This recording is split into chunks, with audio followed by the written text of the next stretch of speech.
صبح بدا من طلعته. امام راضی کہتے ہیں کہ سیدہ فاطمہ الزہرا رضی اللہ تعالی عنہ کے دونوں شہزادے حسنین کریمین بیمار ہو گئے تو سیدہ نے منت مانگی کہ بچوں کو شفا ہوگی تو 3 روزے رکھوں گی. شفا ہو گئی، روزے بھی رکھ لیے. اور جب مولا علی شیر خدا روزہ رکھنے کے لیے بیدار ہوئے، سیدہ فاطمہ الزہرا بیدار ہوئیں تو امام حسن اور حسین بھی اٹھ گئے. 7-8 سال کی عمر. اماں جی ہم نے بھی رکھنا ہے. صبح کھجور اور دودھ سے روزہ رکھ لیا گیا. عین افطاری کے وقت مولا علی کہتے ہیں فاقے چل رہے تھے، کہیں سے میں جوں لایا تھوڑے سے. سیدہ فاطمہ الزہرا نے پیس کر روٹیاں پکائیں. وہ وقت جو بڑا مشکل ہوتا ہے افطار کا، کہتے ہیں اس وقت جب کھانے کے لیے بالکل ہاتھ آگے بڑھنے لگے اور امید تھی کہ ابھی سیدنا بلال اللہ اکبر کہیں گے تو روزہ کھلے گا، لیکن ابھی چند ہی منٹ رہتے تھے کہ دروازے پر ایک فقیر نے صدا دی. کہنے لگا سارے مدینے کے دروازے کھٹکھٹا آیا ہوں، قحط ہے، فاقہ ہے، اے رسول اللہ کے خاندان والو، میں یتیم ہوں. کسی نے بتایا ہے کہ اور کوئی دروازہ کھلے نہ کھلے سیدہ کا دروازہ تیرے لیے ضرور کھلے گا. کیا یتیم کو روٹی ملے گی؟ تو حضرت مولا علی نے بچوں کی طرف دیکھا ہی تھا کہ امام حسن ساری روٹیاں جا کے دروازے پہ دے آئے. کھجور اور پانی سے افطار ہو گیا. صبح پھر کھجور اور دودھ سے روزہ رکھا.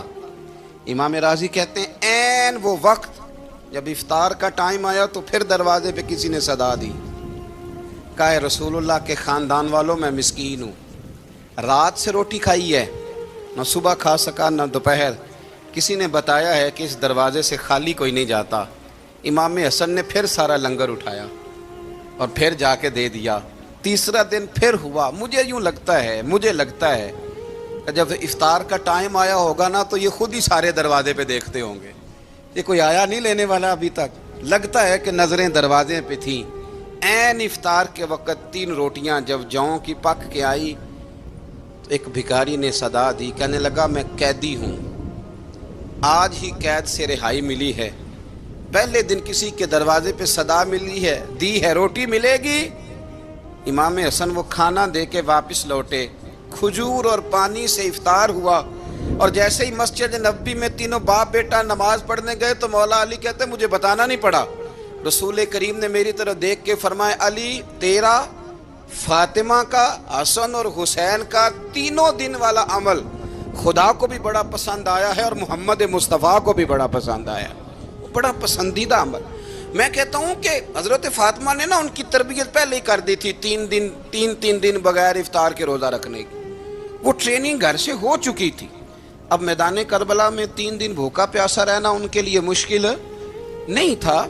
حضرت جناب سیدہ زینب بنت ابی رافع کہتی ہیں کہ سیدہ فاطمہ الزہرا نا ایک دن اپنے دونوں شہزادوں کو لے کے، جب حضور کی طبیعت مبارک بظاہر علیل تھی جس میں حضور کا وصال ہوا، دونوں شہزادے لے کے سیدہ فاطمہ نبی کریم کی بارگاہ میں گئیں.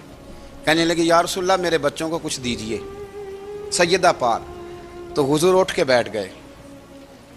اس کندھے سے امام حسن کو لگایا اور اس سے امام حسین کو لگایا اور فرمایا فاطمہ یہ جو میرا حسن ہے نا اس کو میں اپنی ہیبت اور سرداری دیتا ہوں، اور فرمایا یہ جو میرا حسین ہے نا حسین کو میں اپنی جرت اور سخاوت دیتا ہوں. میرا حسین جرت مند ہوگا اور سخی ہوگا. داتا گانج بخش علی حجویری، امام الاولیاء، سید الاصفیاء، داتا صاحب کشف المعجوب میں فرماتے ہیں ایک دن نا امام حسین کے پاس ایک شخص آیا بڑی دور سے کچھ مانگنے کا، حضور کچھ دیجئے. وہ شخص کہتا ہے کہ میرا ظرف یہ تھا کہ 4-5 دینار ملیں گے. تو امام حسین فرمانے لگے تھوڑی دیر بیٹھ جا، رزق آ رہا ہے. تو امام حسین کو حکومت وقت کی طرف سے نا 5 تھیلیاں ملی جس میں ایک تھیلی میں 500 اشرفیاں تھیں. 5 تھیلیاں آئیں لیکن اس کو آنے میں نا ذرا دیر ہو گئی. وہ 5 تھیلیاں جب آئی نا تو امام حسین اس کی طرف 5 تھیلیاں بڑھا کے نا، ذرا دیکھنا میری طرف غور سے، 5 تھیلیاں بڑھا کے نا تو فرمانے لگے میاں جتنا تجھے انتظار کرایا نا اتنی ہم تیری حاجت پوری نہیں کر سکے. تو یہ نہ محسوس کرنا کہ حسین کے دروازے پہ بیٹھا بھی رہا ہوں تو ملا کیا ہے. یہ نہ محسوس کرنا. وہ شخص کہتا ہے جب میں نے وہ تھیلیاں کھولی اور پھر میری نظر امام حسین پہ پڑی تو میرے اندر سے آواز آئی، اگر حسین ابن علی اتنے سخی ہیں تو محمد عربی کتنے سخی ہوں؟ اگر یہ معیار ان کا ہے، ان کا یہ معیار ہے، اور خود بھیک دیں خود ہی کہیں منگتے کا بھلا ہو، خود کہنے لگے جتنا انتظار کرایا ہے اتنی تیری مدد کر سکے۔ یہ سخاوت کا معیار تھا، یہ طریقہ تھا۔ ایک دفعہ سیدنا امام حسین رضی اللہ تعالیٰ عنہ کے گھر کے اندر 5000 دینار آئے۔ مسجد میں تھے، آپ کو 5000 دینار ملے تو امام زین العابدین کہتے ہیں کہ مسجد سے لے کر گھر آنے تک امام حسین نے 5 کے 5000 اللہ کے رستے میں خیرات کر دی۔ فرماتے ہیں میں نے کہا ابا جی 5 دینار کی گھر میں ضرورت تھی، مالاں والے سخی نہیں ہوندے تے سخیاں کل مال نہیں ہوندا، ایتھے اوتھے دوویں جہانی سخی کنگال نہیں ہوندا۔ کہا ابا جی 5 دینار کی گھر میں ضرورت تھی، تو کہتے ہیں مجھے فرمانے لگے بیٹا یہ جن کو میں نے دیا ہے نا یہ گھر کے لیے ہی دیا ہے، یہ گھر کے لیے ہی دیا ہے، جن کو دیا ہے تمہارا کیا خیال ہے یہ باہر خرچ ہوا ہے؟ یہ گھر کے لیے ہی ہے، اس لیے کہ جب انسان دوسروں پر شفقت کرتا ہے تو اللہ اس کے گھر پہ رحمت فرماتا ہے۔ امام حسین کے مزاج میں پہلی بات میں نے ذوق عبادت کی عرض کی، دوسری بات عرض کر رہا ہوں کہ صحابہ حضرت اسامہ بن زید بڑے پیارے ہیں میرے نبی کریم کے، بڑے پیارے۔ حضرت اسامہ بن زید کے بارے میں سیدہ عائشہ صدیقہ فرماتی ہیں ان کے ناک سے اگر رینٹھ نکلتی تھی تو اللہ کے رسول اپنے دستے مبارک سے صاف کر دیتے تھے، اور سرکار فرماتے تھے کہ اگر اسامہ لڑکی ہوتا نا، ان کے غلام کے بیٹے تھے حضرت زید بن عمرو، اگر یہ لڑکی ہوتا میں اسے زیور پہناتا۔ بڑے پیارے تھے، لیکن جب ان کا آخری وقت آیا نا تو 60,000 دینار کا قرضہ تھا، رشتہ داروں سے کہا، دوستوں سے کہا، یاروں سے کہا، پر قرض ادا نہیں ہو رہا تھا۔ حضرت اسامہ بن زید کہتے ہیں بڑا پریشان تھا۔ جب حد ہو گئی نا تو حضرت اسامہ بن زید فرمانے لگے جاؤ کوئی حسین ابن علی کو خبر کرو، ان سے کہو میں نا غلام ہوں آپ کے نانا کا، مقروض دنیا سے چلا گیا تو کیا بنے گا۔ امام حسین کو خبر ملی تو دوڑے آئے۔ لاجپال اس پیر کو نہیں کہتے جو تگڑا نذرانہ لے کے تو ماتھا چوم لے، لاجپال تو اس کو کہتے ہیں کہ جب ضرورت پڑے تو وہ سر پہ موجود ہو۔ حضرت سیدنا امام حسین تشریف لائے تو جناب اسامہ بن زید رو پڑے، کہنے لگے حضور میں نے نا غلامی کی ہے آپ کے نانا کی، اور اس غلامی پہ ناز ہے، اب 60,000 دینار کا قرضہ لے کے دنیا سے جاؤں گا تو میری قبر پہ بوجھ رہے گا۔ امام حسین خادم کو بھی کہہ سکتے تھے جاؤ گھر پیسے پڑے ہیں لے آؤ، امام حسین خود گئے، چادر اوڑھ کے تو اس کی اوٹ میں بکل میں 60,000 دینار چھپا کے لائے، اور جناب اسامہ بن زید کے سامنے رکھ کے کہنے لگے اسامہ یار پیسے رات کو ہی آئے تھے، میں سوچ رہا تھا مجھے تو ضرورت نہیں، اللہ نے کس کا نصیب میرے گھر میں بھیج دیا ہے، مجھے تو حاجت ہی نہیں تھی، اب پتہ چلا پیسے تیرے تھے، اللہ نے حسین کی ڈیوٹی لگائی ہے کہ جا کے دے آ۔ حضرت اسامہ بن زید رو پڑے، فرمانے لگے اللہ آپ کو بہترین صلہ عطا فرمائے۔ امام بڑا ہی پیار کرتے تھے، گھوڑے پہ جا رہے تھے، کچھ فقیر غریب لوگ بیٹھ کے روٹی کھا رہے تھے، کہاں رہے تھے سڑک کے کنارے، تو امام زین العابدین فرماتے ہیں کہ جب امام حسین گزرے تو انہوں نے آواز دی حضور دل کرتا ہے ہمارے ساتھ بیٹھ کے روٹی کھائیں، کائنات کے مالک و مختار کے نواسے اور دنیا کے سب سے بڑے شہزادے گھوڑے سے اترے اور غریبوں کے ساتھ سڑک پہ بیٹھ گئے، روٹی کھانے لگے اور دیر تک کھاتے رہے، اور جب فارغ ہو گئے تو فرمانے لگے کھانے کی ضرورت بھی نہیں تھی، حاجت بھی نہیں تھی، پر تم نے آواز دی تو دل رکھنے کو بیٹھ گیا تھا، اگر اجازت دے تو چلا جاؤں۔ یہ مزاج تھا، یہ طبیعت تھی۔ آپ کے ایک بھائی ہیں چھوٹے، حضرت محمد بن حنفیہ نام ہے، حضرت مولا علی شیر خدا رضی اللہ تعالیٰ عنہ کی دوسری بیوی سے۔ ایک دن حضرت امام حسین ان کے گھر میں بیٹھے تھے تو کسی بات میں نا اختلاف رائے ہو گیا، تو امام علی مقام ناراض ہو گئے، فرمایا آج کے بعد تیرے گھر نہیں آؤں گا، رومال اٹھایا چلے گئے۔ لوگوں نے حضرت محمد بن حنفیہ رضی اللہ تعالیٰ عنہ سے کہا حسین تو ناراض ہو گئے، کبھی نہیں آئیں گے۔ آپ فرمانے لگے بھائی تمہارا ہے کہ میرا؟ جی بھائی تو آپ کے ہیں۔ فرمایا اگر کہو تو چند منٹوں میں حسین واپس آئے۔ جناب ناراضگی ہو گئی ہے۔ فرمایا ناراضگی ہوئی ہے پر میں اس کے دل کی نرمی کو تو جانتا ہوں، اس کے مزاج کے اندر جو محبت ہے اس سے تو ابھی آئے. کہا جناب وہ کیسے؟ فرمانے لگے دیکھنا ذرا. تو امام حسین نے خط لکھا. حضرت محمد بن حنفیہ نے رکا لکھا. کہنے لگے حسین میرے باپ کا نام بھی علی ہے اور آپ کے باپ کا نام بھی علی ہے، پر ایک فضیلت ایسی ہے جس میں میں آپ کا مقابلہ نہیں کر سکتا. وہ یہ ہے کہ آپ سیدہ فاطمہ الزہرا کے لال ہیں، اب محمد مصطفیٰ علیہ السلام کے نواسے ہیں. کہنے لگے بھائی جان آپ نے نانا جان کی وہ حدیث تو سنی ہوگی کہ دو لوگ ناراض ہو جائیں تو جو صلح پہلے کرے جنت میں پہلے جائے گا. فرمانے لگے دل میرا کر رہا تھا کہ پہلے صلح کر لوں، لیکن پھر بڑے بھائی کو پشت کروں گا جنت میں جاتے ہوئے، یہ بھی تو بے ادبی ہے نا. اب خط میں نے لکھ دیا ہے، آپ کا جو ارادہ ہو. امام حسین نے خط پڑھا تو آنکھوں میں آنسو آ گئے. پھر سے رومال اٹھایا. بچے پوچھنے لگے کہاں جا رہے ہیں؟ کہا بھائی کے گھر جا رہا ہوں. کہا آپ تو ناراض تھے؟ فرمایا تھا ناراض پر ہے تو میرا بھائی نا. ہو گئی بات ختم. بڑی دل میں نرمی، طبیعت میں سوز، لہجے میں گداز. حضرت امیر معاویہ رضی اللہ تعالیٰ عنہ نے ایک شخص کو بھیجا مدینہ منورہ شام سے. تو اس نے کہا میں نے امام حسین سے ملنا ہے، تعارف کیا ہے؟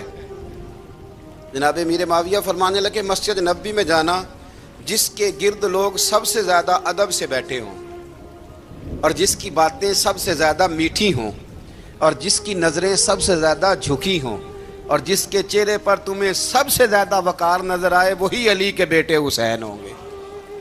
جو سب سے زیادہ تمہیں وہاں ماحول کے اندر جو شخص نظر آئے پوچھنے کی ضرورت نہیں پڑے گی. وہ شخص کہتا میں مدینے آیا تو میں نے واقعی ایک شخص کو دیکھا، شہد کے گرد مکھیوں کا اتنا ہجوم نہیں ہوتا جتنا امام حسین کے گرد رسول اللہ کے غلاموں کا ہجوم تھا، لیکن نظریں جھکی ہوئی، باتیں میٹھی، لہجہ گداز گداز، لفظوں میں رانائی. اور لوگ کئی باتیں پوچھتے تو علی کے صاحبزادے ایک کا جملہ بولتے تو لگتا یہ کہ وہ جملہ سیدھا دل میں اترتا چلا جاتا ہے. امام علی مقام کے کردار میں کچھ باتیں بڑی زیادہ تھیں، بہت زیادہ تھیں، بڑا حسن تھا. ایک بات تو یہ تھی امام حسین رضی اللہ تعالیٰ عنہ کا علم و فضل بڑا کمال کا تھا. ایک دفعہ صحابہ میں مسئلہ بن گیا کہ بچہ پیدا ہوتا ہے تو اس کا وظیفہ کیسے لگانا ہے. امام حسین کا علم و فضل بتا رہا ہوں، علم و فضل. تو بات بڑی پیچیدہ ہو گئی. حضرت عبداللہ ابن زبیر کے پاس لوگ آئے، کہنے لگے کہ آپ بڑے صاحب علم و فضل ہیں، آپ نے حضور علیہ الصلوۃ والسلام کے ساتھ وقت گزارا ہے، تو مسئلے کو حل کریں کہ بچہ پیدا ہونے کے بعد حکومت اگر وظیفہ لگائے گی تو کب لگائے گی. جب بحث طول پکڑ گئی، مسئلہ حل نہیں ہوتا تھا، تو حضرت عبداللہ ابن زبیر کہنے لگے ہم سے نہیں حل ہوگا. ایک بندہ ہے جس کے سینے میں رسول اللہ صلی اللہ تعالیٰ علیہ وسلم کے نور نبوت کا فیضان ہے، وہ یہ مسئلہ حل کریں گے. تو کہا وہ کون سے؟ آپ فرمانے لگے جب ہم سے مسائل حل نہیں ہوتے تو ہم ان کے علم سے فائدہ اٹھاتے ہیں. کہا کون ہے؟ کہا جناب امام حسین. تو لوگ حضرت امام حسین کے پاس گئے. کہا حضرت یہ ایک مسئلہ الجھ گیا ہے کہ بچہ پیدا ہو تو وظیفہ کب لگانا ہے. فرمایا الجھنے والی بات ہی کوئی نہیں، پیدا ہونے کے بعد جب وہ پہلی دفعہ آواز نکالے تو اس کا وظیفہ لگا دو. اس کا مطلب یہ ہے کہ وہ دنیا میں آ گیا ہے، اس نے اپنے آنے کا اظہار کر دیا ہے، اعلان کر دیا ہے، اب اس کا وظیفہ لگا دو. تو اس پر پھر صحابہ کا اتفاق ہو گیا. امام حسین کے علم سے، فضل سے لوگ فیض اٹھاتے تھے. حضرت سیدنا امام حسین کی شہادت کے بعد حضرت عبداللہ ابن زبیر رضی اللہ تعالیٰ عنہ نے قاتلان حسین سے خطاب کیا اور فرمانے لگے اللہ کی قسم تم نے اس شخص کو شہید کیا ہے جو راتوں کو لمبے لمبے قیام کرتا تھا، اور تم نے اس شخص کو شہید کیا ہے جس سے میں دن میں جب بھی ملتا تھا تو وہ روزے سے ہوتا تھا. تم نے اس شخص کو شہید کیا جو قائم اللیل تھا، صائم الدہر تھا، اس شخص کو تم نے شہید کیا. آپ کو پتہ ہے کہ میدان کربلا میں جب 9 محرم کو ابن سعد نے امام حسین سے کہا کہ جنگ کرو اگر یزید کی بیعت نہیں کرنی، تو امام حسین نے فرمایا ایک رات کی مہلت دے دو، ایک رات کی مہلت دے دو.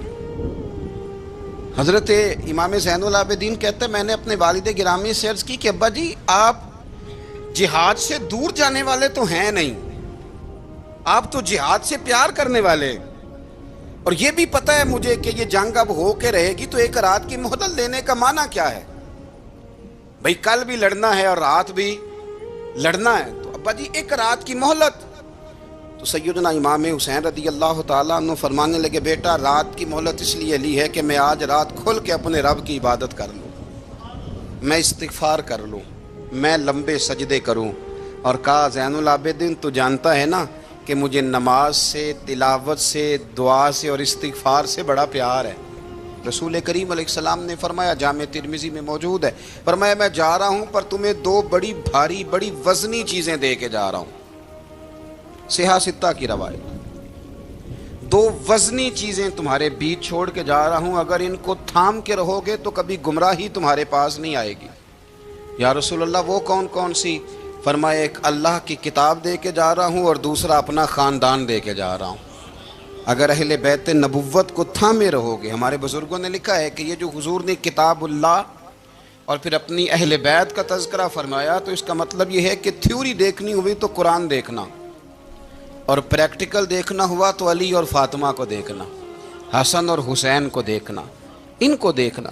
نبی کریم علیہ الصلاۃ والسلام کے اہل بیت مینارہ نور ہیں، ان کی محبت، ان کا پیار کیوں بھلا؟ اس لیے کہ یہ وہ خوبصورت لوگ ہیں جن کو خود میرے نبی پاک نے تراشا ہے۔ ان کی سیرت میں جتنے رنگ ہیں وہ رسول کریم نے خود بھرے ہیں۔ ان کی ایک ایک بات کا خیال نبی پاک نے رکھا ہے، حضور نے از خود انہیں اپنی صحبت عطا کی ہے۔ زیادہ دور نہیں تھا سیدہ فاطمہ کا گھر، مسجد نبوی کے ساتھ تھا، اللہ کے رسول دن میں 2 دفعہ جایا کرتے تھے۔ پھر بھی کبھی کبھی فرماتے فاطمہ میرا دل کرتا ہے آج میں رات تیرے گھر میں قیام کروں، تو سیدہ فاطمہ الزہرا فرماتی ہیں کہ آمنہ کے لال اس طرح بھی میرے گھر میں قیام کرتے تھے کہ حضور چارپائی پہ لیٹتے تھے تو ایک کندھے پہ امام حسن کا سر ہوتا تھا اور دوسرے پہ امام حسین کا سر اقدس ہوتا تھا، اور فرماتی ہیں رات کو کبھی حسنین کریمین دودھ مانگتے تو میں اٹھتی دودھ دینے کے لیے، تو حضور فرماتے لیٹ جاؤ آج میرے ساتھ سوئے ہیں تو دودھ بھی میں ہی پلاؤں گا، تو محبوب اٹھتے ان کے لیے دودھ لاتے برتن سے نکال کے۔ حضور نے انہیں وقت دیا اور پھر ان کی چھوٹی چھوٹی چیزوں کا خیال رکھا۔ صحیح بخاری میں موجود ہے، تربیت پر توجہ دی۔ امام حسین تشریف لائے، ابھی عمر مبارک 7 سال کے قریب تھی، مسجد نبوی میں صدقے کی کھجوروں کا ڈھیر لگا ہوا تھا۔ چھوٹا بچہ جو ہوتا ہے نابالغ، اس پر شریعت کے احکامات نہیں آتے۔ صدقے کی کھجوروں کا ڈھیر تھا مسجد نبوی میں۔ یہ تربیت ہے، یہ ٹریننگ ہے جو اللہ کے محبوب نے خود انہیں عطا فرمائی۔ صدقے کی کھجوروں کا ڈھیر تھا، امام حسین حضور کے ساتھ آئے تو امام علی مقام نے ایک کھجور اٹھا کے منہ میں رکھ لی۔ شارحین نے لکھا ہے لگتا یہ ہے کہ کئی دنوں کی بھوک تھی، کیونکہ یہ فاقہ اہل بیت کا بڑا محبوب ہے۔ مجبور نہیں تھے، وہ تو خزانوں کے مالک تھے، پر غریبوں سے محبت کی وجہ سے فاقے کیا کرتے تھے، یہ ان کی پسند ہے فاقہ کرنا۔ تو ایک کھجور امام علی مقام نے رکھ لی تو اللہ کے رسول نے گلے میں انگلی ڈال کے نکال دی، تو فرمایا حسین یہ صدقہ ہے، یہ میری اہل بیت کے لیے درست نہیں ہے۔ حضور نے خود تربیت کی، اور پھر سیدہ فاطمہ الزہرا نے اپنے بچوں کو تراشا، ان پر محنت کی۔ میں اکثر گزارش کرتا ہوں دوستوں سے، میں کہتا ہوں کربلا کا واقعہ کوئی حادثاتی نہیں ہے، اس کے پیچھے پوری ایک لاجک ہے، اس کے پیچھے پورا ایک فلسفہ ہے۔ ایسے ہی کوئی آدمی 3 دن بھوکا پیاسا رہ سکتا ہے؟ کسی آدمی کو صبح اس نے کھانا کھایا اور شام تک کھانا نہ ملے تو ٹانگیں کانپتی ہیں۔ رمضان المبارک میں عبادت کی نیت سے روزہ رکھنے والے بھی شام کو بڑے پریشان ہو جاتے، اور مسلسل 3 دن کھانا نہ کھایا جائے اور پانی نہ پیا جائے، اور حال یہ ہے کہ وہی آدمی تلوار لے کے میدان میں نکلے اور اس کی حالت یہ ہو کہ لوگ اس کے آگے دوڑنا شروع کر دیں، ہزاروں کی فوجیں تاب نہ لا سکیں۔ علی کا گھر بھی وہ گھر ہے کہ جس گھر کا ہر ایک بچہ جسے دیکھو وہی شیر خدا معلوم ہوتا ہے۔ یہ کوئی آسان ہے؟ اس کے پیچھے پوری ایک اس کے پیچھے فلسفہ ہے۔ امام راضی کی تفسیر کبیر دیکھیے گا، حضرت امام حسین کی وہ شخصیت تھی کہ مشکات میں حدیث ہے، نبی پاک صلی اللہ تعالی علیہ وسلم کی چچی جناب ام فضل صبح صبح گھبرائی حضور کی بارگاہ میں آئیں، عرض کی یا رسول اللہ صلی اللہ علیہ وسلم آج میں نے عجیب خواب دیکھا ہے، میں ڈر گئی ہوں۔ حضور نے فرمایا چچی کیا دیکھا؟ عرض کی حضور میں نے دیکھا ہے کہ آپ کے وجود کا گوشت کا ایک ٹکڑا کٹ کے میری جھولی میں آ گیا ہے۔ حضور یہ کیا ہے؟ تو محبوب خواب سن کے مسکرائے، فرمایا چچی یہ پریشانی والا خواب نہیں، یہ تو خوشی والا خواب ہے، اللہ فاطمہ کو بیٹا عطا کرے گا اور وہ تیری گود میں کھیلا کرے گا۔ چونکہ وہ میرے وجود کا ٹکڑا ہوگا لہذا خواب تجھے یہ آئی ہے. تو امام حسین پیدا ہوئے, امام حسن کی عمر ابھی 11 مہینے تھی. تو نبی پاک نے امام حسین کو جناب ام فضل اپنی چچی کی گود میں دے دیا کہ فاطمہ کے لیے دونوں بچے سنبھالنا مشکل ہوگا. وہ خواب اس طرح پوری ہوئی. امام حسین سے حضور نے بڑا پیار کیا, بڑی محبت فرمائی نبی پاک سے. کچھ حدیثیں میں نے جمعے میں عرض کی تھیں. حضرت ابو ہریرہ رضی اللہ تعالیٰ عنہ کہتے ہیں یہ واحد بچہ تھا حضور کے گھرانے کا کہ میں نے دیکھا کہ نبی پاک صلی اللہ علیہ وسلم بیٹھے تھے تو یہ حضور سے کہہ رہے ہیں, نبی پاک سے, کہ نانا جی اٹھ کے کھڑے ہو. کہتے ہیں حضور کھڑے ہو گئے تو کہنے لگے میں نے آپ کے برابر جانا ہے. بچے جو مرضی ضد کر لیتے ہیں نا. قد چھوٹا تھا, عمر 7.5 سال تھی. کہنے لگے نانا میں نے برابر جانا ہے. تو نبی پاک صلی اللہ علیہ وسلم نے ہاتھ پکڑ لیے, فرمایا چل پھر ہو جا برابر. تو حضرت ابو ہریرہ کہتے ہیں انہوں نے حضور نے ہاتھ پکڑے, اوپر کھینچا تو امام حسین نے پہلے اپنے پیر حضور کے گھٹنوں پہ رکھے, پھر نبی پاک کے سینے پہ رکھے, اور جب ان کا قد سر تھوڑا سا حضور سے اونچا ہو گیا تو محبوب فرمانے لگے چل بس کر, تو نے تو کہا تھا آپ کے برابر ہونا ہے, تو اوپر نکل گیا ہے, چل بس کر. فرماتے پھر امام حسین نے زبان باہر نکالی تو محبوب ان کی زبان چوسنے لگے, پھر ساتھ لٹا لیا اور انہیں سونگھنے لگے. تو میں نے عرض کی حضور آپ حسین کو سونگتے کیوں ہیں؟ تو فرمایا ابو ہریرہ مجھے حسین کے وجود سے جنت کی خوشبو آتی ہے, مجھے حسین کے وجود سے جنت کی. ایک دن حضور گزر رہے تھے. اصل اس طرح تھا کہ یہ نبی پاک کا حجرہ تھا. جن لوگوں کو اللہ نے مدینے کی زیارت کرائی ہے وہ جان سکتے ہیں نبی پاک کا حجرہ تھا. تو حضور کے حجرے کی اس جانب یعنی مسجد کی جو بالکل سیدھ ہے اس کی بیک میں سیدہ فاطمہ رہتی تھی. تو حضور اکثر نہ نماز کے لیے جب نکلتے تو حضرت فاطمہ کے حجرے کے پاس سے ہو کر دوبارہ محراب میں جاتے. محبوب حجرے کے پاس سے گزرے تو امام حسین رو رہے تھے. تو حضرت فاطمہ نے کسی بات میں جھڑک دیا تو امام حسین رونے لگے. تو نبی پاک نماز کے لیے گئے تو واپس لوٹ آئے اور واپس تشریف لا کے کہا فاطمہ حسین کو کیا ہوا؟ عرض کی یا رسول اللہ تنگ کر رہے تھے میں نے ڈانٹ دیا ہے. کیا خوبصورت جملے ہیں حدیث پاک میں. سرکار نے فرمایا فاطمہ اس کو حسین کو نہ رونے نہ دیا کر, یہ جب روتا ہے نا تو میرے دل کو تکلیف ہوتی ہے. تو بی بی صاحبہ کہتی ہیں یہ حکم آیا نبی پاک کا میرے نام, پھر میں نے ڈانٹنا چھوڑ دیا. یہ ان کے فضائل تھے کم, ان کی تربیت خود نبی پاک نے فرمائی. پہلی بات تو یہ ہے کہ نبی پاک نے دعا مانگی تھی یا اللہ میرے گھر والوں کو زیادہ روزی نہ دینا, انہیں ایک وقت روٹی دینا, ایک وقت کی بھوک دینا. یہ جو 10 دن کربلا میں انہیں ٹینشن نہیں نہ ہوئی, انہیں عادت تھی فاقہ کرنے کی, انہیں 3 دن وصلی روزے رکھنے کی عادت تھی. پہلی بات. دوسرا یہ کہ جہاد کی تربیت حضور خود کراتے تھے. حضرت فاطمہ زہرا کہتی میں پردے کے پیچھے دیکھ رہی تھی, نبی پاک نے امام حسن اور حسین سے فرمایا چلو میرے سامنے کشتی لڑو. تو دونوں حضرات آپس میں جب کشتی لڑنے لگے تو نبی پاک نا امام حسن کو کہتے ہیں حسن حسین کو ٹانگوں سے پکڑو, حسن حسین کو پیچھے سے پکڑو. جب نبی پاک بار بار امام حسن کو بتا رہے تھے تو سیدہ پیچھے سے بول پڑی, کہنے لگی یا رسول اللہ آپ چھوٹے کو بتائے آپ بڑے کو بتا رہے ہیں. بڑا تو پہلے 11 مہینے بڑا ہے تو آپ چھوٹے کو بتائے بڑے کو بتا رہے. تو فرمایا فاطمہ تو چپ کرنا, جو میں دیکھ رہا ہوں تو نہیں نہ دیکھ رہی. ایک کو میں بتا رہا ہوں دوسرے کو جبریل امین بتا رہے ہیں. لیکن اس کے ساتھ ساتھ امام حسین رضی اللہ تعالیٰ عنہ کا جذبہ جہاد, امام حسین کی استقامت. آج لوگ ادھر ہوتے ہیں جس طرف ہوا کا رخ ہوتا ہے. آج لوگوں کی سوچوں کا زاویہ یہ ہے کہ جدھر رش زیادہ ہوگا ہم بھی ادھر جائیں گے. ہم یہ نہیں دیکھتے حق کس طرف ہے, ہم یہ دیکھتے ہیں رش کس طرف ہے. امام حسین رضی اللہ تعالیٰ عنہ نے رش نہیں دیکھا, حق دیکھا. امام حسین رضی اللہ تعالیٰ عنہ استقامت کے وہ پہاڑ ہیں, معمولی آدمی نہیں تھے. فرزق شاعر کہتا ہے کہ میں نے امام حسین سے کہا تھا, میں نے کہا لوگوں کی تلواریں یزید کے ساتھ ہیں پر دل آپ کے ساتھ ہیں, دل آپ کے ساتھ ہیں. امام حسین رضی اللہ تعالیٰ عنہ نے زمانے کے حالات نہیں دیکھے, حق اور سچ دیکھا. جتنی چیزیں انسان کو کمزور کر سکتی ہیں وہ ساری امام حسین پہ طاری کی گئیں. جتنی چیزیں, وطن چھوڑنا کتنا کو مشکل ہوتا ہے. شالا پردیسی کوئی بھی نہ تھی وے تے ککھ جنہ تو پارے. حضرت سلطان باؤ فرماتے ہیں بچو پردیسی ہونا کوئی آسان ہے؟ جس آدمی کا کسی چھوٹے سے گاؤں میں بھی مکان ہو چھوڑنا پڑ جائے تو روٹا ہے. تو مجھے بتاؤ جس نے اپنا سارا بچپن مدینے میں گزارا ہو، آج جو ایک ہفتہ مدینے رہ کے آتے ہیں ان سے واپس نکلنا مشکل ہوتا ہے. لیکن امام حسین حق کا رستہ تھا، وطن کی قربانی دی، اور معمولی وطن نہیں، مدینے جیسا وطن. اور جب کھڑے تھے نا امام حسین رضی اللہ تعالیٰ عنہ رجب میں نکل رہے تھے مدینے سے، تو کوئی شاعر کہتا ہے دور کھڑے ہو کے انہوں نے گویا کہا تھا، آقا تیرے کرم کے خزینے کی خیر ہو، میں جا رہا ہوں تیرے مدینے کی خیر ہو. امام حسین نے وطن چھوڑا، کوئی لغزش نہیں پیروں میں، کوئی نہیں. شہزادوں والی زندگی تھی، مسجد نبوی کے امام تھے،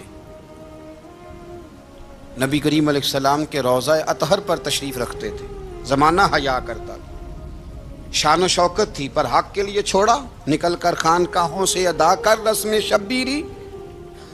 اور پھر بڑا مشکل ہوتا ہے، جس شخص کے ساتھ بچے اور عورتیں ہوں وہ تو یہ کہہ کے لڑائی سے جان چھڑاتا ہے کہ میرے ساتھ فیملی ہے، نہ ہوتی تو تجھے بتاتا. پر امام حسین کو اولاد بھی کمزور نہیں کر سکی، عورتوں کا ساتھ ہونا کمزور نہیں کر سکا. پھر امام علی بھوک کتنا مشکل کام ہے. آج لوگ کہہ نہیں دیتے کہ میں تو اس لیے گناہ کرتا ہوں کہ رشوت اس لیے لے لیتا ہوں کہ بچے چھوٹے ہیں. 10 دنوں کی کم و بیش سفر، 3 دنوں کی بھوک اور پیاس، پر حق کے رستے میں امام حسین کو کوئی چیز کمزور نہیں کر سکی. اور پھر وہ جتنی باتیں لوگ کہہ سکتے تھے وہ ساری کہیں گئیں، ساری. اور آ کے عرض کرنے لگا حضور یہ کوئی معمولی دشمن نہیں، یہ وہ ظالم ہیں جو لاشوں پہ بھی گھوڑے دوڑا دیتے ہیں. تو امام علی مقام فرمانے لگے جو شہادت کا جذبہ لے کے نکلے وہ پھر انجام نہیں دیکھا کرتا.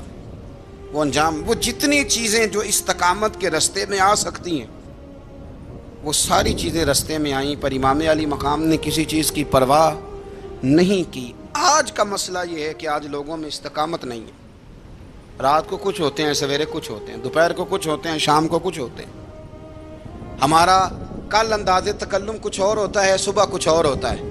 امام علی مقام میدان میں رہے، ایک میت گھر میں ہو جائے تو کئی دنوں تک آنکھ کھلتی نہیں، ہوش رہتا نہیں. سب سے زیادہ مصائب امام حسین نے دیکھے، سب سے زیادہ. اور گھوڑے پر بیٹھنے سے پہلے ساری تکلیفیں آپ دیکھ چکے تھے.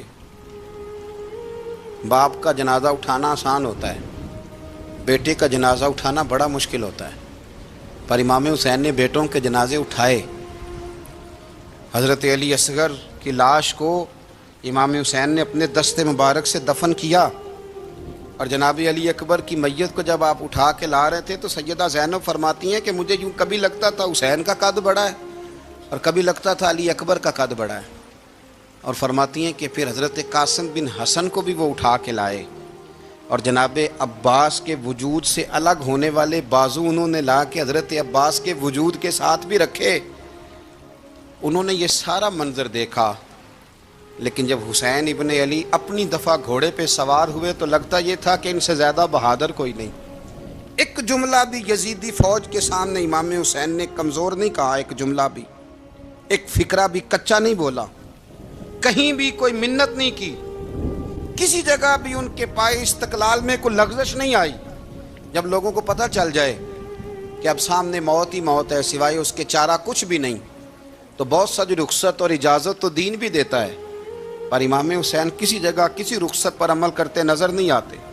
ڈٹ کے بات کی، ڈٹ کے. اور پھر جب میدان میں نکلے، اللہ اکبر، تو ابن سعد کہنے لگا کہ اگر 2 کر کے ایک کر کے جاؤ گے تو یہ 45,000 کا لشکر سارا حسین کاٹ ڈالے گا. یک بارگی حملہ کرو گے تو بات. اتنی استقامت، اتنا. آج تو لوگ ڈپریشن کے مریض ہیں، آج تو لوگ ٹینشن کے مریض ہیں. ہر دوسری بات میں لوگ کہتے ہیں وہ بڑا، پر کس بات سے؟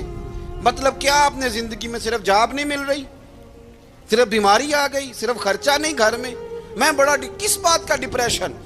امام حسین کی زندگی بتلاتی ہے کہ وہ لوگ بھی کوئی دنیا میں کمال حاصل کر سکتے ہیں جو چھوٹی چھوٹی بات پہ روتے ہیں. مال بھی ہے، جوانی بھی ہے، گھر بھی ہے، مکان بھی ہے، بچے بھی ہیں، عزت بھی ہے، صرف پیسے نہیں. اور انسان ہے کہ آنکھیں نہیں کھل رہی، وہ سمجھتا ہے میں کسی کام کا ہی، فقط پیسے نہیں بس. او خدا کے بندو، امام علی مقام نے فرمایا سارا کچھ لٹا کے بھی جو میدان میں کھڑا رہے اسے حسین ابن علی کہا جاتا ہے، اسے حسین ابن علی کہا جاتا ہے۔ حسین ابن علی کی شان رفت کوئی کیا جانے، حسن جانے، علی جانے، نبی جانے، خدا جانے، کون جانے امام علی مقام کا معیار۔ تو امام حسین رضی اللہ تعالیٰ عنہ کی زندگی ہمیں بتاتی ہے کہ ذوق والی عبادت کرو۔ امام حسین کی زندگی ہمیں بتاتی ہے کہ جب تم سخاوت کرو تو پھر اپنی حیثیت سے بڑھ کر کرو، اور امام حسین کی زندگی ہمیں بتاتی ہے کہ دل میں کسی کے لیے کوئی بات نہ رکھو، صلح کرنے میں پہل کرو، محبتیں کرنے میں آگے بڑھو۔ اور امام حسین کی زندگی ہمیں بتلاتی ہے کہ جب دنیا میں تم نے کچھ کرنا ہے تو پھر ڈٹنا بھی سیکھو، پھر کھڑے ہونا بھی سیکھو۔ یہ نہ دیکھو کہ حالات، امام حسین نے ایک دن بھی حکومت نہیں کی، یزید نے 4.5 سال کی، لیکن قیامت تک دلوں پہ حکومت امام حسین کی رہے گی، امام حسین کی رہے گی، اس لیے کہ ان میں استقامت تھی۔ امام حسین کے ساتھ اس وقت 72 لوگ تھے، لیکن آج کائنات کا ذرہ ذرہ امام حسین کے ساتھ ہے۔ اس کا مطلب ہے وقت لگتا ہے، نظریہ غالب آ ہی جایا کرتا ہے، تو استقامت والی زندگی گزاریں۔ حضرت عمر جب نعرہ لگاتے نا تو کیسر و کسرا کانپتے، سفیر آتے روم کے ملنے کے لیے تو کہتے جاؤ عمر نفل پڑھ رہے ہیں، ٹائم کوئی نہیں۔ ایک دن اندر میٹنگ ہو رہی تھی، حضرت عمر میٹنگ میں بیٹھے تھے، آپ کے بیٹے ملنے آئے عبداللہ ابن عمر، ابا جی اندر آ جاؤ، فرمایا دروازے پہ کھڑا ہو، میں ضروری بات کر رہا ہوں، اندر نہ آنا۔ جناب عبداللہ ابن عمر کہتے ہیں میں دروازے پہ کھڑا ہو گیا، تھوڑی دیر گزری تو امام حسین بھی آ گئے۔ ایک حدیث میں، ایک روایت میں امام حسن کا لفظ بھی ہے، امام حسین آئے، آ کے عبداللہ ابن عمر سے کہنے لگے عمر فاروق اندر ہیں؟ تو کہا وہ اندر تو ہے۔ تو کہا آپ کیوں دروازے پہ کھڑے ہیں؟ کہنے لگے ابا جی نے کہا ہے یہاں انتظار کرو، میں کوئی ضروری بات کر رہا ہوں، لیکن شہزادے میرے لیے کہا ہے، میرے لیے آپ جانا چاہیں تو چلے جائیں۔ امام حسین کہنے لگے امیر المومنین کوئی بات کر رہے ہوں گے، میں ظہر کے وقت مسجد میں مل لوں گا، ظہر کا ٹائم آئے گا نا تو میں مسجد میں مل لوں گا۔ یہ کہہ کے چلے گئے۔ حضرت عمر باہر آئے تو حضرت عبداللہ ابن عمر سے کہا کہ کوئی آیا تو نہیں؟ عرض کی حضور حسین ابن علی آئے، حسین ابن علی۔ تو کہا اندر کیوں نہیں بھیجا؟ کہا میں نے کہا تھا بے شک چلے جائیں، لیکن وہ کہہ رہے تھے کہ میں ظہر کے وقت مسجد میں مل لوں گا۔ تو سیدنا عمر فاروق فرمانے لگے عبداللہ تجھے تیری مار ہوئے، حسین کو کیوں واپس بھیجا؟ پھر عمر دنیا داروں کے سامنے ڈٹنا، کھڑا ہونا عمر پہ ختم ہے، لیکن جو اندر کی بات ہے نا، روح کی، جو عقیدت کی بات ہے، جو وفا کا رشتہ ہے، اس کو کون سمجھے؟ یہ جو روح کی مجبوریاں ہیں، یہ جو وفا کی مجبوریاں ہیں، اسے لوگ کیا سمجھیں؟ انہیں کیا پتا کہ مرشد کے بیٹے کے پیر چومنے میں حسن کیا ہوتا ہے؟ انہیں کیا پتا کہ جب استاد کا بیٹا گھر میں آتا ہے تو دل کرتا ہے مکان بیچ کے اسے دے دیں، اس کے باپ کی نیکیاں بڑی ہیں۔ جناب عمر فاروق دوڑے گئے، امام حسین کے دروازے پہ دستک دی، امام حسین باہر کہا شہزادے یار ملنے آئے تھے، بغیر ملے کیوں آ گئے؟ عرض کی کہ آپ مصروف تھے، آپ کے اپنے بیٹے بھی دروازے پہ کھڑے تھے، تو میں واپس آ گیا۔ امام حسین کہتے ہیں عمر جذبات میں آ گئے، سر سے پگڑی گر گئی، کہنے لگے حسین میرے بیٹے کا اور حسین کا کیا مقابلہ؟ کیا اس کی ماں کا نام فاطمہ الزہرا ہے؟ کیا اس کی نانی کا نام خدیجہ الکبریٰ ہے؟ کیا اس کے نانے کا نام محمد مصطفیٰ ہے؟ اور پھر سر سے پگڑی اتری تھی، اپنے بال زور سے پکڑ لیے، کہنے لگے حسین میں نا مکے میں اونٹ چرایا کرتا تھا اور ڈنڈوں سے مار کھاتا تھا اپنے باپ سے، یہ جو آج ساری دنیا میں عمر کے نعرے لگتے ہیں یہ تیرے نانے کا صدقہ ہے۔ شہزادے میری وفا اور میری وفا میں جب تیرا دل کرے نا دوڑ کے آ جایا کر۔ عمر تو لوگ ایک دن امام حسین نے آگے نا جناب فاروق اعظم سے کہا، خطبہ دے رہے تھے بچوں کی تبھی شروع میں، پتہ نہیں کیا بات آئی امام حسین کے دل میں، کہنے لگے عمر نیچے اترو، یہ میرے نانا کا ممبر ہے۔ تو حضرت سیدنا عمر سنو، کبھی میرا بھی بچہ آ جائے تو میں کہتا ہوں اس کو پکڑو یار، بچوں کو تو نہیں نا جمعوں میں مطلب ذکر کیا جاتا، اترنا میرے نانے کا ممبر ہے۔ جناب عمر اتر کے نیچے کھڑے ہو گئے، تو کہا جا کے اپنے نانے کے ممبر پہ بیٹھ۔ تو حضرت عمر رو پڑے، کہنے لگے شہزادے میرے نانے کا ممبر ہی کوئی نہیں ہے ہی نہیں، یہ ممبر یہ مصلی یہ تیرے نانے کی شان ہے، میرے نانے کا کوئی ممبر نہیں، تیرے ہی نانے کا ممبر ہے۔ تھوڑی دیر کھڑے رہے تو امام حسین کہنے لگے اچھا کوئی نہیں آپ کے نانے کا ممبر کا نہیں، کہا چلو پھر میرے نانے کے ممبر پہ بیٹھ جاؤ چلو خیر ہے، کوئی نہیں آپ کے نانے کا، کہا نہیں، تو کہا کوئی نہیں پھر میرے نانے کے۔ جب حضرت عمر بیٹھے تو بڑا شاندار جملہ کہا، فرمانے لگے میں ممبر پر مرضی سے نہیں بیٹھا تھا، مجھے ابو بکر نے بٹھایا تھا، اور پھر حسین کے کہنے پہ میں اترا ہوں، اب مجھے حسین نے بٹھایا ہے، اب کسی کی جرت ہے تو عمر کو اتار کے دکھائے، اب میں حسین کا تیری نسل پاک میں۔ اللہ تعالی ہمیں ان کے فیوز و برکات عطا فرمائے۔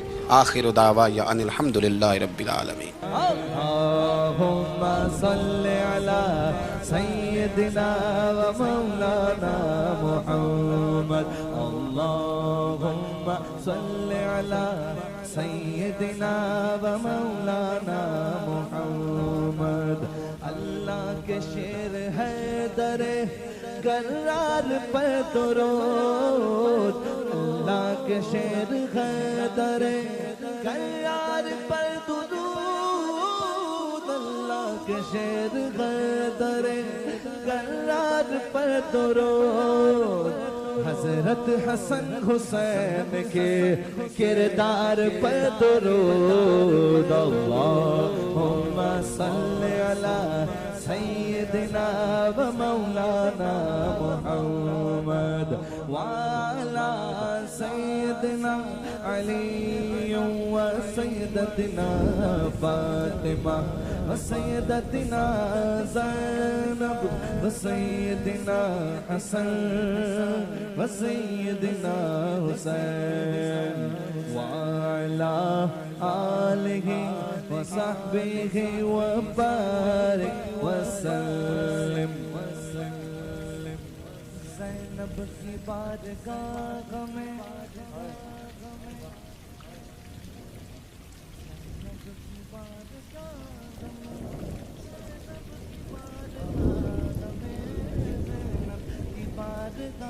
ہمیں سلام نیاز ہے، زینب کی بارگاہ میں سلام نیاز ہے، جو مرتضیٰ کی لاڈلی زہرا کا ناز ہے۔ اللہم صلی علی سیدنا و مولانا محمد وعلی سیدنا علی و سیدتنا فاطمہ و سیدتنا زینب و سیدنا حسن و سیدنا حسین